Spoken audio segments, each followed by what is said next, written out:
Hello everyone, today we're gonna see how to add Google Maps location on Wix website. Firstly, allow visitors to locate your business by embedding a Google map on your site. Now, open the Wix editor and navigate to your website, then click Add Elements on the left side of the editor.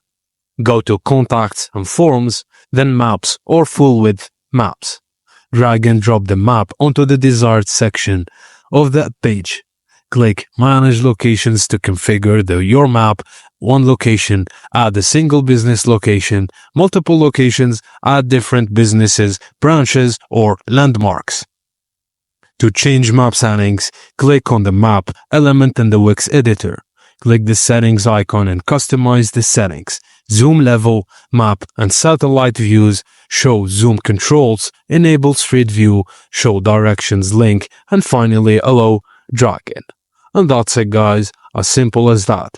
Thank you for watching, and please don't forget to like and subscribe for more.